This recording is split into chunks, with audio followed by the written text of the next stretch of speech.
I'm going to have a bit of a chat about changing your career pathway, some of the things we have to get over in terms of fears and failures and stuff like that, because it kind of does resonate quite well. I was very lucky to compete for Australia for almost 25 years in sport, and now I have to say my new career, so that real change and that transition into medicine, is the best thing I've ever done. So you probably know quite a few athletes, or you've watched them in the press really struggle in that space to take on a new challenge. So we're going to talk a little bit about that. And I know it's a bit of a noisy room, but please feel free, if you want to have a conversation, I don't have to stand up here and talk at you. If you've got something you want me to explain further, or if you've got a question that might resonate with everybody else, just put your hand up, yell it out, and we can even just become a bit of a chat. Okay, so if everyone's very quiet, then I will do my presentation, but please feel free to jump in at any stage and we can make a bit of a Q&A session. So I'm going to start off, guys, with a video. I am definitely not a videographer either, but I took a lot of like GoPro stuff when I was competing, so that you can today see what it feels like to run a 400 hurdles. Not much fun. Has anyone run a 400 before? No, it's horrible, guys. It's one of the hardest events in track and field. And then I went into bobsled, and I actually held a GoPro up at the back of a bobsled, so that today you can actually see firsthand what it looks like to go in back of the Cool Runnings. Everyone's watched Cool Runnings movie? A few of us? Yeah, exactly. So it's a great sport, and yes, Australia really does have a team. It's hard to believe, and you'll be able to see firsthand what that looks like. So also a couple of other photos. I also have a very beautiful family at home. I have 6 children, so I am going to talk a little bit about balancing life, career, and success as well. Before I get started, let's watch the movie. You might not be able to hear it, but it's to Rocky Eye of the Tiger. Just hear it under it. It shows my age a little bit, but that's what I used to warm up to for the Olympic Games. There you go, can hear it. I ran the 400-metre hurdles, guys, so that's 400 metres with 10 obstacles along the way. This is the Commonwealth Games down in Melbourne in 2006. You can see a massive crowd of Aussies waving the flags. It's probably as close to Cathy Freeman as I got to win our event. I might jump off the stage so you can see it.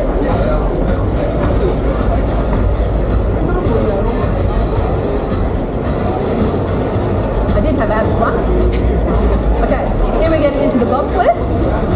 See, pretty cool outfits we used to wear, a bit Catherine Freeman-esque again, I think. That's the bobsled. So you can see there's no seatbelt, very little cushioning, and we go up to 140 kilometres an hour. Very fast. And that's actually all I see for the entire race, my crutch. It's a fabulous view. No idea why you go into it.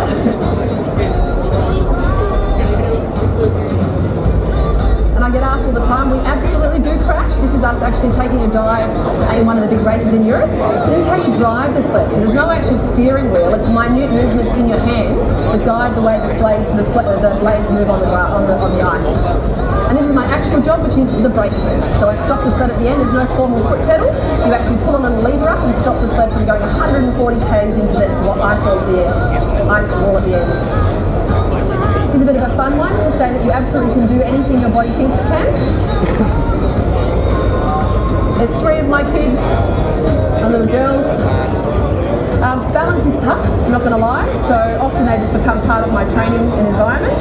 I've done quite a few TV shows, including SAS Australia about a year and a half ago, and so they just became part of my weights and part of my regime.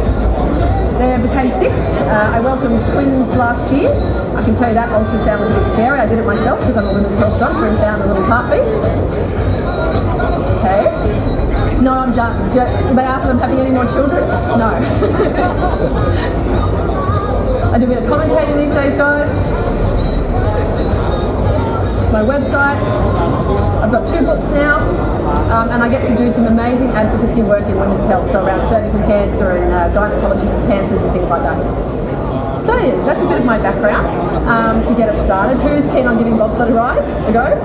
No adrenaline junkies, really?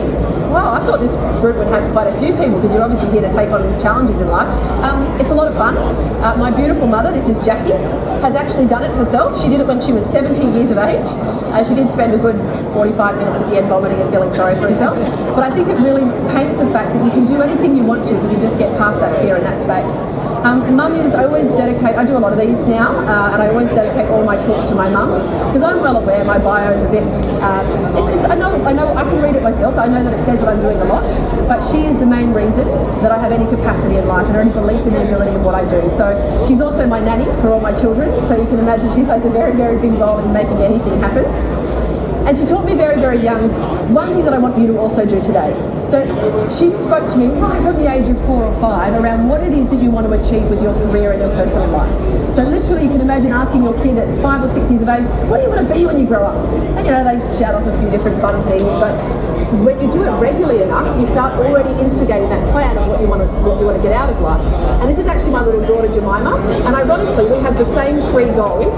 Well, one of them hers is a bit better than mine, but 2 the same and 1 extra one in a similar environment of success. So the first thing you can kind of see from that, she wanted to be a doctor. That definitely settled my mother guilt quite a lot, and also shows that I'm obviously not doing something too many hours that she's being affected by it too much. The second thing she wanted to be was she wanted to be Olympic. So not an Olympian, but Olympic. So I'm not really sure what that means, but I think it's pretty cute. And my third one was to have 6 to 8 kids. And her third one is to be a cleaner on the moon. So I think hers is quite cute, but it also shows what? It shows she thinks she can do anything in life, right? It shows that she has the capacity and the belief in herself that if she just thinks it up and she just applies herself well enough, so maybe she could go and do something that right now we don't believe is possible. So there's my 3 goals. You can see there are my little kids in the middle, and I actually have 6.5 children. You kind of think, well, how does that be a half? The little girl here in the red is is my donor baby. So my best friends couldn't have children, so I actually gave one of my eggs to that family, and I get to grow up with her in my life, but I didn't have to carry her, which is kind of good on my body. But yes, I'm very, very lucky that in the fertility space, which is now what I work in, I got to get very close to achieving that goal of having lots and lots of kids. Now, it's a bit of a hard room, but I'm going to try it anyway, guys. One of the goals that I always wanted to do was to win an Olympic gold medal in the 400 metre hurdles. So I'm going to read you a very short excerpt out of my book, but it talks and will walk you through exactly what it feels like to run my event, the 400 metre hurdles. So that's the one showing there. So I'm going to get you to come on this journey with me. I'm actually going to get you to close your eyes. And I know it's a bit noisy, as I said, but we'll try really hard to feel what it feels like. The nerves, the adrenaline, the race strategy, everything that goes into doing it. Okay, let's go find my phone. All right, here we go. So closing your eyes, and I'm going to walk you through what it feels like to win the World Championships for our beautiful country. Waking. You instantly know it's the day. You've waited what feels like a lifetime for this moment to arrive. Your stomach churns like you're riding a giant roller coaster. Your heart accelerates at something so hard it overwhelms all your senses. People say it's like butterflies. Yeah, right. This is more like giant tigers clawing away at your insides. Have you done enough? Was there a stone left unturned? The reality continues to hit you in perfectly timed waves when you recognise it's utter fear coursing through your veins. Before you know it, you're plugging in your headphones, rocky-eyed the tiger, setting the pace for your warm-up. It's a fabulous evening to be racing here in Paris, perfectly warm and windless. Then the stadium radio bursts into life. Could the participants in the 400 metre hurdles finally please make your way to the call room? Boom, those tiger claws return in full force. You collect your things, you check your bib numbers, and you slip into the waiting room. Just a small, demountable setup for the games. All the other athletes come in, filing one by one. Some of them are jumping up and down, carrying on like they own the place. You just watch. You don't have to wait long before you're escorted out into the enormous stadium. 100,000 people banging on the advertising signs and screaming their hearts out. The starter calls you to your blocks. You strip off your green and gold Aussie tracksuit and readjust your shoelaces. On your marks! Oh my god, oh my god, oh my god. Shh. Get set! Bang! You push out hard from the blocks and open your stride towards the first hurdle. Quickly you catch your breath and you go over the next and the next. The race is flying past in a blur. Soon you're halfway round the 400 metre track. The world record holder from Russia's in the lane outside you, and they've gone out like free beer. You can feel the American going stride for stride and the Jamaicans breathing down your neck. Come on, fight! Fight with all your heart. The American drops back, the Jamaican stumbles, leaving you hot on the heels of the Russian. Their muscles ripple with every stride. What a beast. You both approach the final turn, only 100 metres to go, and it happens. You watch as they lose all the power in their legs. their stride shortens, their tank is empty. Changing gears, you set out for the kill. With every metre your target draws closer. With only one final barrier left to conquer, you glide over that last hurdle and dig so deep the fire is burning through your lungs. The line approaches swiftly, you edge out in front, the other athletes panting hard around you. Come on, keep pushing. Don't give up now. Ignore the heaviness in your legs. Pick up your knees and battle with the fear. But most of all, release your mind. It has no place here. The noise in the stadium erupts beyond belief. It is deafening as you throw your chest across that line, blasting through first. You heard it first. The new world champion, and on this day you make history for Australia. Welcome back, everyone. So now you're all world champions. It's a pretty good start for the day, not having to do much but sitting from your seat. But I think it talks really well to everything that kind of goes into the sporting environment. But it's really quite similar to what you guys are all trying to do and what we're all trying to do on a daily basis, which is just set a goal and try and make it happen, right? But the fear gets in the way, the mind gets in the way, the chaos gets in the way, the conversations get in the way, and sometimes we just have to make a decision of when to turn that off, or the opposite, when it's actually serving us to make things happen and to actually take those steps that we are required to do. Now, for us to win at any majors, world champs, Commonwealths, any athlete, the thing we love most is hearing this. Now, you may not hear it again because of the noise. This is playing, oh no, you can hear it. It's our Australian anthem. And I use this, guys, because in my sport, can you think of, put up how many gold medalists in track and field that you can think of at the Olympic Games? 1, 2. It gets hard though, isn't it? You've got Kathy Freeman, Sally Pearson, Steve Hooker, your Benny Puckford's and your Debbie Flintoff Kings. It's not like swimming. We don't have hundreds and hundreds of track and field stars. It's quite a difficult sport to win a gold medal in. But that's because over 200 countries around the world do our sport. So it's represented for all kids of all ages to have a dream and have a goal. In fact, most of the boys from Ethiopia and a lot of the African nations are so much better than our guys because they run to school every day. So they've been born into that Olympic sport. So it's an incredible privilege when you hear this sound, because you know that Australia's been victorious once in a blue moon, and it's very special. Now I was very lucky, guys. I got to hear that sound 9 times in my career. So 9 times I brought home gold for our beautiful country at the Commonwealth Games, 4 gold medals in the Commonwealth and 4 at the World Championships, and 1 in junior one. So I was very lucky. But what did I grow up wanting to be when I was a kid? Olympic gold medalist, yeah? And for those who know me, you think, oh, she's quite well known, she has to be an Olympic gold medalist. It never happened for me.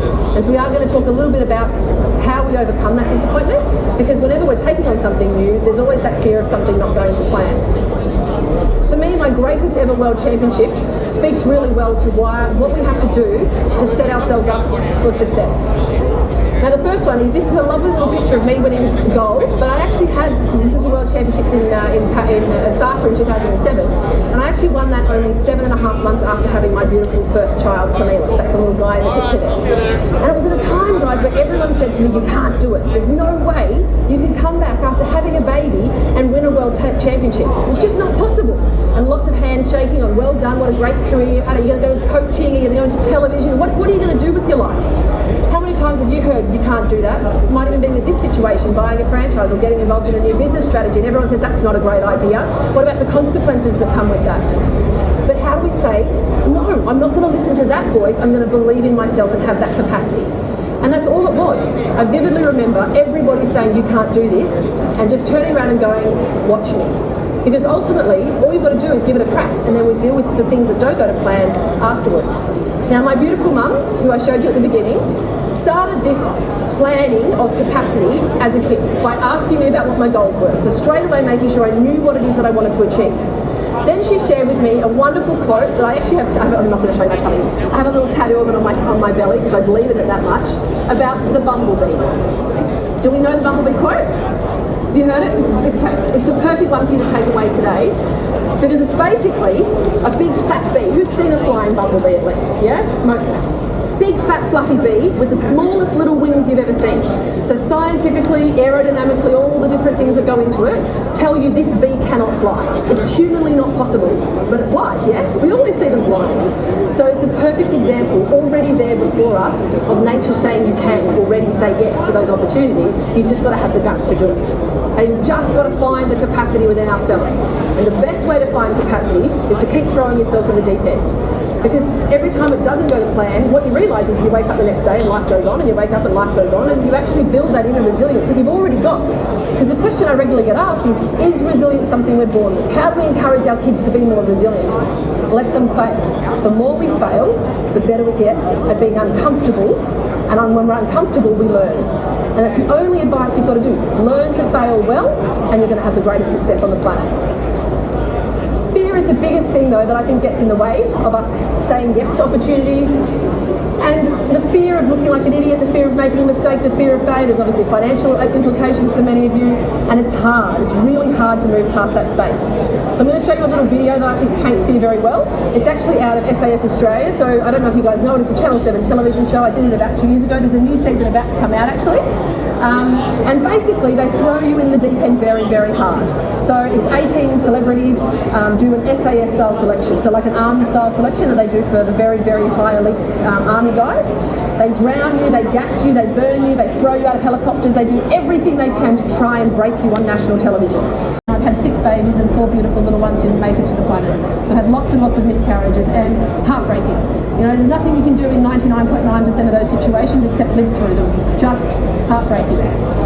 I've had a really up and down role with the media. So some of you may know me. I used to be called Jana back in the day. It was my nickname as a young athlete because I was a really passionate, dramatic woman. And that's hard. It's hard to read some of that negativity in the press.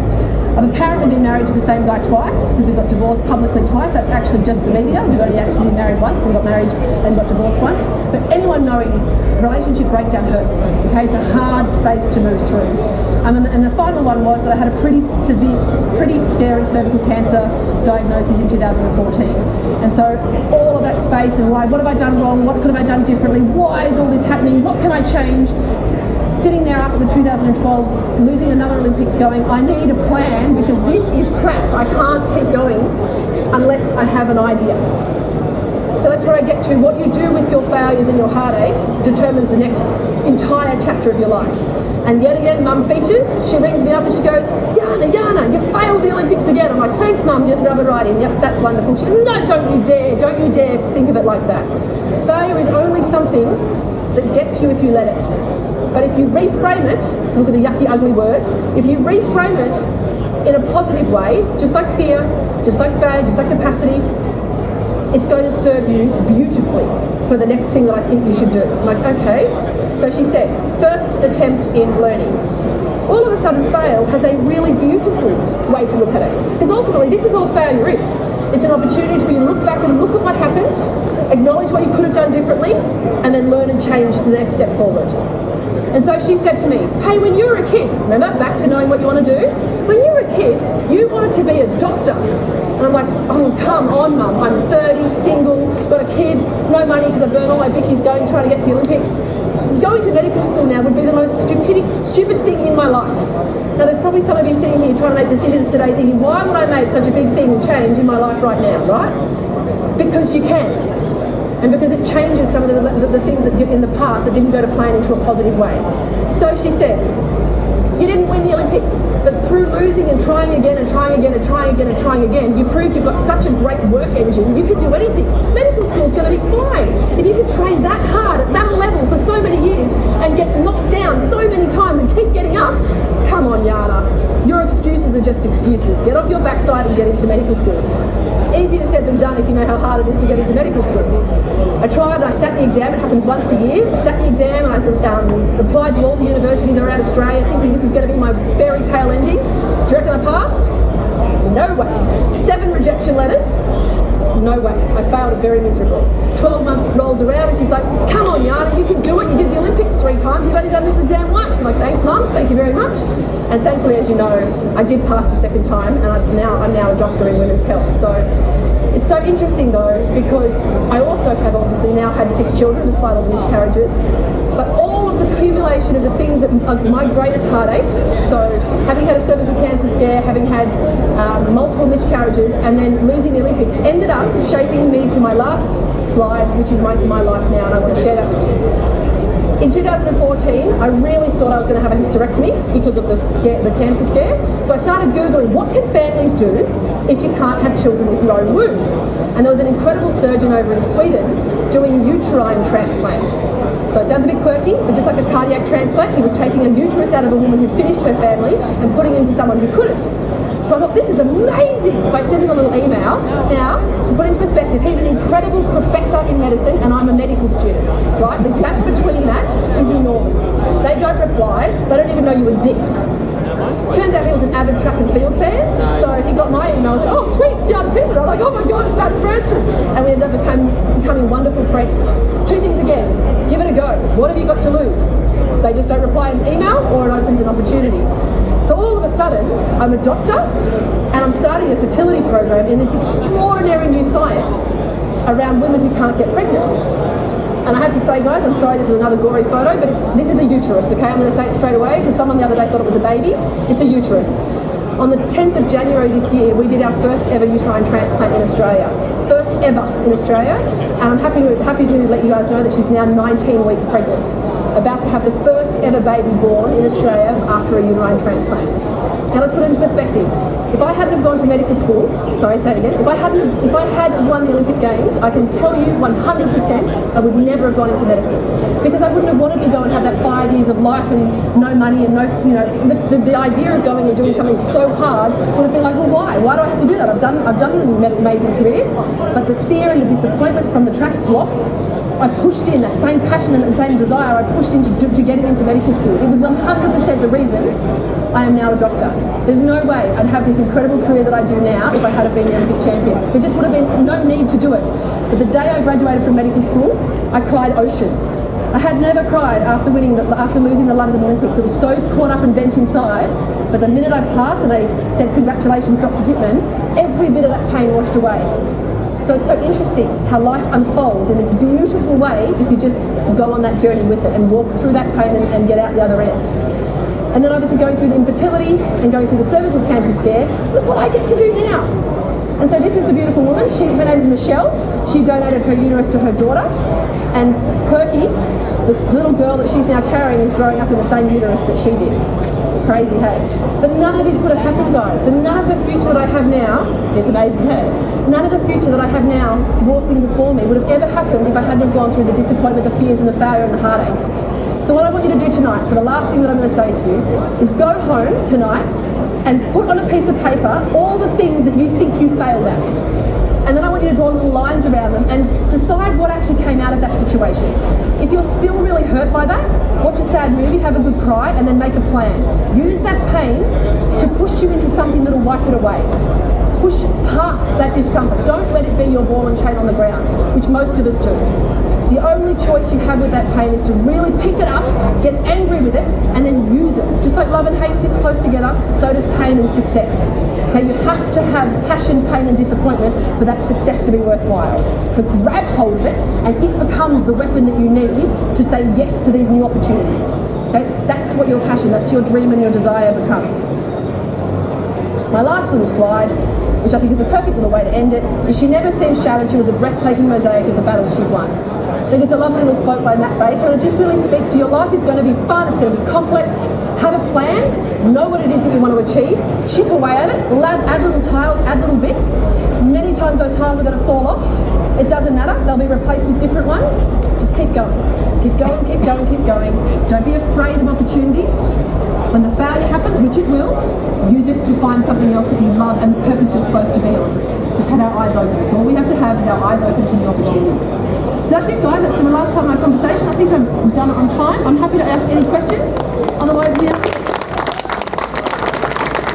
actually got plenty of time for some questions. So if anyone has a question for you, just raise your hand and I'll bring the microphone so you don't actually hear it in this scenario. Yeah. I've got one at the front. Oh, there we go.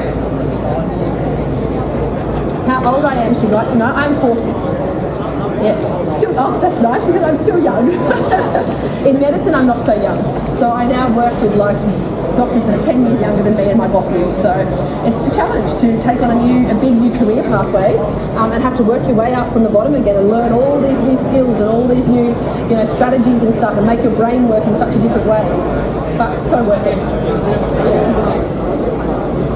I have 6, yes. I definitely have 6 children. They remind me every night at 1 o'clock in the morning when one of them wants a cuddle. Or 3. Yeah. Your homework. I want you to go home tonight and write down on a piece of paper the worst failures or disappointments you've had, and then write a little circle around them with little lines about what came out of that. So the positives or negatives that came out of that, and see whether often those little lines will lead to other successes that has happened. And through that experience, you see that from the heartache actually came a lot of positive things. And if there's other little lines, then you need to add on how you're going to change it. So if there's not enough positive around the negative experience, you then need to go and actually find ways, new goals, new dreams, and then use that disappointment to actually make those happen. Yeah, it's all right. Yeah, we just get a microphone for you. Yeah. So we can't all hear your questions. Can you share about your time management, please? Yeah, great question. So I've been asked about time management. I'm not the greatest one to ask about that, let's be honest, because I don't think I've had real sleep for 16 years. Do you know what it is about having a village? And it doesn't have to be a family, because many people, many of us don't have families, even if you're from overseas or they're interstate. So finding people and asking them to help. I think the majority of us do not ask for help, but by asking someone else to help you, we give them permission to ask you for help. So I regularly have 15 kids at my house, because I'm always looking after everybody's kids, but that also means when I need it, I'm like, here you go, take my children, and you can help, you find that village in that space. And it's even, like, I know we're a lot better about mental health these days, but when things aren't going to plan, so many of us don't want to share it, or we share a bit of it. But if you're able to find someone who you both have that mutual relationship, when stuff doesn't go well, you share it, it unburdens yourself so much. And so I know I'm dramatic and passionate and whatever, but I'm a big sharer. I'm very authentic about my life. I want people to see that failure happens all the time. I want people to see that, I cry and I'm still successful, and I'm flawed, but I'm still successful. So that's why I'm very open with my life, because I want people to realise I'm a really ordinary person with a huge work engine. So now I've done some extraordinary things. But I also made smart decisions, I think. Like, I picked an event in sport that no one else wanted to do because it was so hard, and so therefore half the team didn't want to do it. So it's kind of making those good decisions so that you're not spending too much time in stuff that you can't change, in the sort of superfluous stuff around the edges. Let out the pain, let out the disappointment, try not to ruminate as much, snap the band, and then you have more time for your family and more time for your career. No worries. If you have questions. The rubber band? Yes. So how do I use it? So you basically literally just put on your wrist. So the boys get an elastic band at work, just like your normal elastic band. We use our hair ties, and you basically just snap it. So as soon as it'll take a while. You'll be like, oh God, I did so bad today, and I didn't finish the meetings I did, or I had this conversation with this person, it didn't go to plan, and your brain will start telling you all the crap you do wrong, right? Which is normal. It's a normal human thing to do. And in fact, it's sad because you might do 100 good things in one day, one bad thing, and when you go home and lose sleep at night, the bad thing. So every time you catch yourself having those ruminating thoughts that aren't helping you in any way, you just snap the band. And it basically just stops it. So you're basically telling your brain to quit it, mate. I've had enough. I've talked about it. I've thought about it enough. I don't want to think about it anymore. It's done. Now, there's got to be a catch-22 there, because I also want you to think about disappointment and really use it as a weapon. So you don't want to kind of never think about disappointment. It's more when you're being mean to yourself, that stops you from being mean to yourself. Whereas when you need to sit down and work through a disappointment, that's good. Sit there and feel the pain and feel the anger. As long as that language is not going back to yourself saying, you suck, you suck, you suck. If it's going through I did this, and this is how it felt, and I'm sad about it, great. But the minute it goes, you're sad because you suck, or you don't do well enough, or you're not pretty enough, or you're too fat, snap it, because that's not helpful. Only positive, considerate thoughts to self around how to improve, that's really good. You have to be sad, you have to let all the emotion out, but as soon as the finger starts doing this constantly, it's not going to help. Yes? I don't know if there's any scientific proof behind it, but what we do know from I have quite a few friends who are psychiatrists, and we know that for some reason the synapses in the brain store emotions and store memories. Okay, so it's the way the brain is all wired together, and they know that the amygdala and things light up more when it's attached to a strong emotion, and more when it's attached to a negative strong emotion. So we seem to store a lot of memory and a lot of emotion around negative events, which is really sad, because we should be doing it around the marriage and the positive and the babies and all the lovely kisses you get from your kids, but we don't. And I think that's just human nature, but it can be changed. I think that's a trained intuition that we need to flip around, and I definitely think that's something I'm good at. Well, I wasn't as a kid, but I'm very good at now not delving into that rumination of negativity. It's a training thing though. It's not something, you don't just wake up and be like, oh, I'm positive today. I think I'm actually quite, I told you, what's the worst case scenario? I'm quite a naturally negative person. I choose when it's better to be positive and thinking about opportunities, and then when it's other times you need to get disappointed and feel that space as well. So just being very in tune with when it's not serving you well. Now we've got a question over here. Yep, I can't see you over there. Yeah. Hi. I can't tell the left from right. Thank you for your beautiful talk. And I just have a question regarding handling the press. Obviously, handling the press, yeah. Obviously, you had a lot of negative press with the environment now, especially with social media. How do you protect your kids?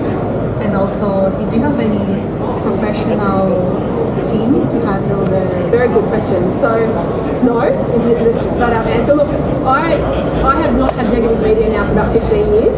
Ever since I owned who I was as a person and stopped trying to make excuses for my emotions and just own that I'm not born to fit in, I'm born to be a voice and different.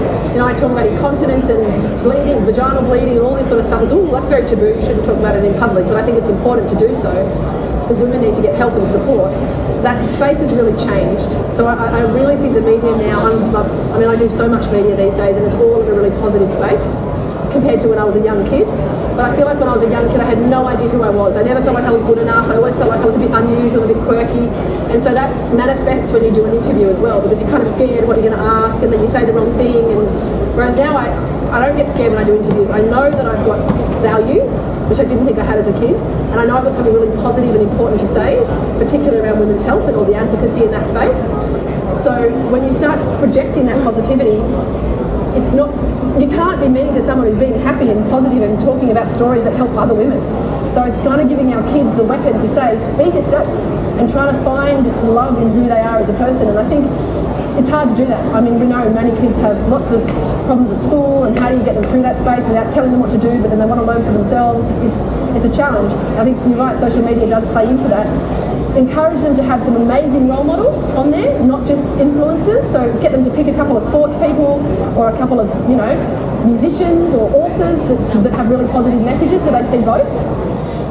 But also make them recognise, and I guess it's just a conversation, I've got a teenager as well at the moment, that a lot of the life that's projected on social media is not real, and you only see half the story. And there's a lot of us, like I post very, very, very honestly on my social media. I posted a picture after my twins with huge fat rolls and wrinkly skin, because I think it's important that women see that that's what your body really looks like when you bounce back after having a baby, not necessarily ripped abs straight away. So there's lots of good social media influencers out there that now have very authentic pages, and so I just talk to the kids about have a bit of both, have some aspiration but also have some realism, and let them fail, as I said many times. So I regularly let one of my daughters, I must say, the little one I had the picture of, she's already quite obviously an extraordinary young athlete. She's phenomenal, in fact. So I let her run up an age group regularly so she loses. Because she was winning so much in her own age group, she was getting I'm a bit, look how good I am, Mum. And I'm like, nah. So I made her run in the under 8s and she got smashed. It was great because she realised that she wasn't as good as she thought she was, but she learns to lose. She learns disappointment, which I think we really need our kids to do. Has anyone got another question? Or, Yep. Just so everybody can hear it. We can't hear down the back. How do you prioritize? Do you have a system? Yeah, how do I prioritise is the question. Look, again, I'm a bit different from most. I make sure I have a very, very clear diary and everything's in that diary. What I think we lose a lot of time doing is worrying about how many things we've got on the next day. I actually don't even look at my diary. I know it's well managed until I get there in the morning. So I get up at 5:30 and I look at all the crazy things I have in that day, because I feel like I actually lose more energy worrying about how I'm going to fit it all in. When you do, you fit it all. But not if you spend too much time worrying about it. So, but the key to that is making sure your diary is very well organised, that you don't get up in the morning and go, oh my gosh, I've got 5 things at 10 o'clock.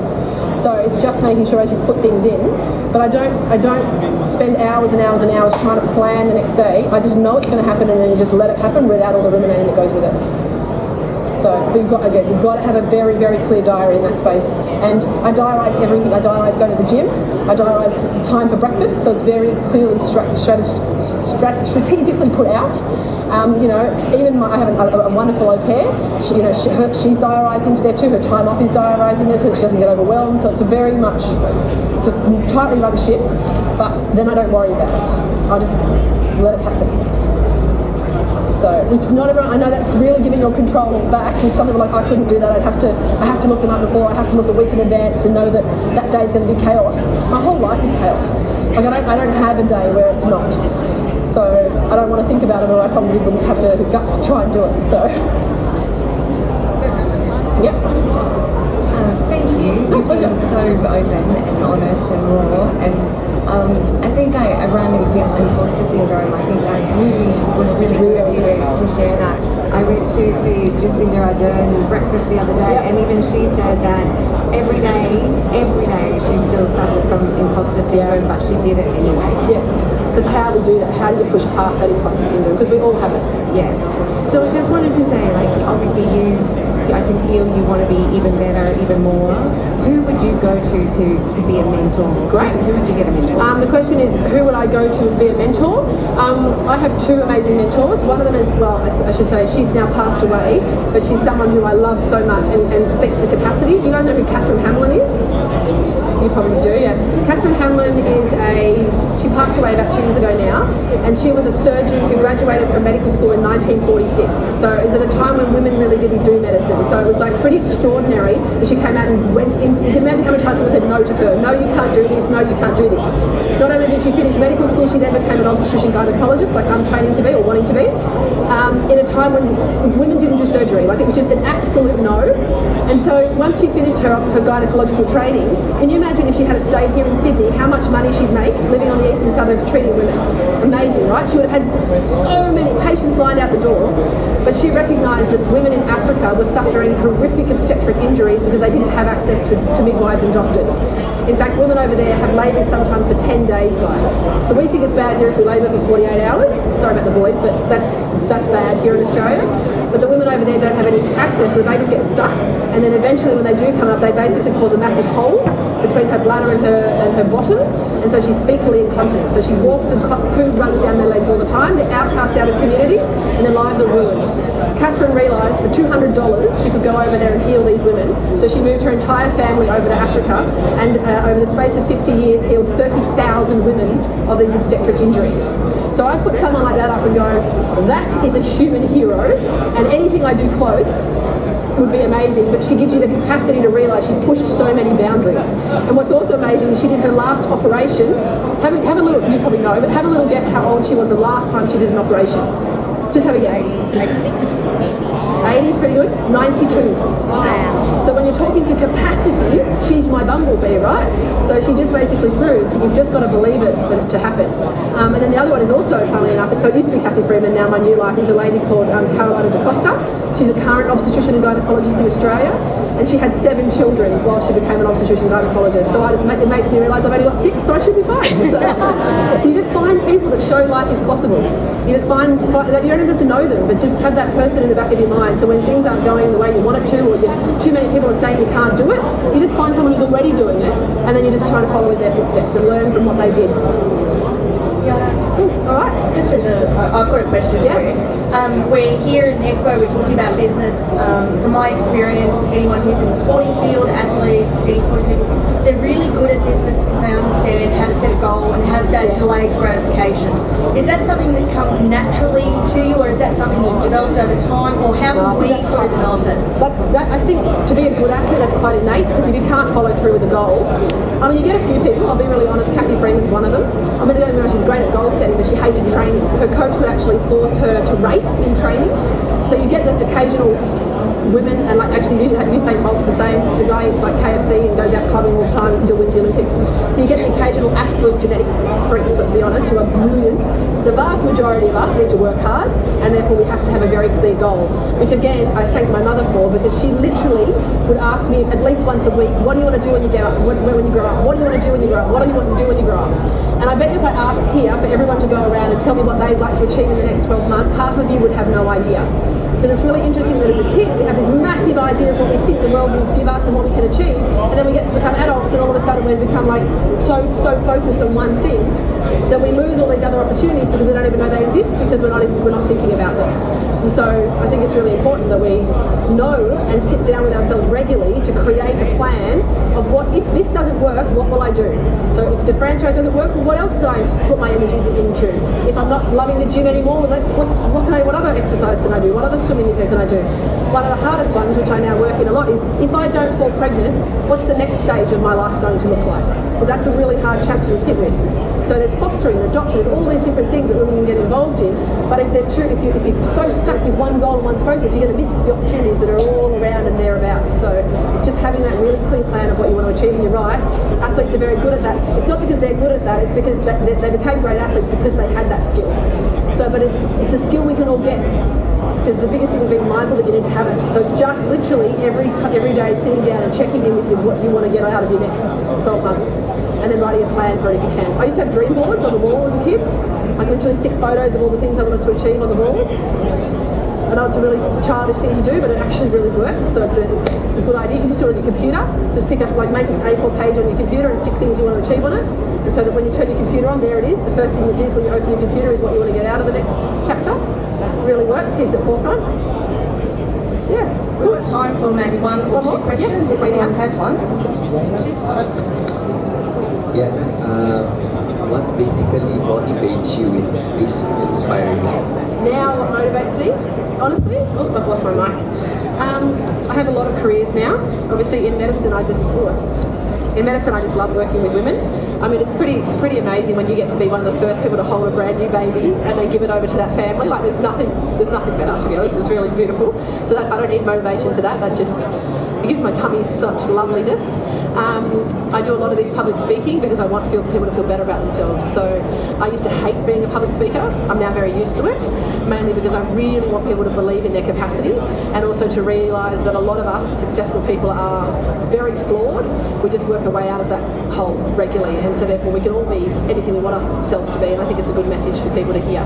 So that's why I love that. And then motherhood's my motivation is my kids. So, but yeah, it's a good question. We have time for one more question. If anyone has a question. Thanks, Jana. It's been absolutely fabulous. You haven't talked about competitiveness. I mean, obviously, you're a very competitive person. That question as to whether you're born with that. Yeah. Because, I mean, it's a big question for another time, but there must have been so many young kids when you were growing up. Just at what point you say, okay, well, I want to keep doing this, I want to keep getting better. That's true. That's got to be competitiveness, and I wonder if that's born in you. Yeah, I mean, probably. I am very well. Do you know that I'm not naturally competitive, which is probably thinking like, what? That's ridiculous and it's not possible. I don't like playing board games and Monopoly unless someone's happy to just enjoy it. I hate the competitiveness in that situation. Maybe it's because I don't like who I become. If I become competitive, I can become real, animal in that space. But I feel like some of our children, again, sorry to be negative in it, but are losing that competitive streak because, again, I think they're afraid of failing. So it's not that they're not competitive by nature, I just think they're so afraid of not looking good in front of their peers or what that consequence will look like. They just shy away from doing it in the first place, and we start saying they're lazy kids or they're kids that aren't competitive, but I actually just think they're really afraid. So I think we're all competitive in the things we love. And most of the time it's just we're holding ourselves back. So it's just letting go of that, really trying to embrace that fear is a weapon. It's not a negative for all our kids and us. Cool, well thanks everybody, thank you for having me. We're back again tomorrow.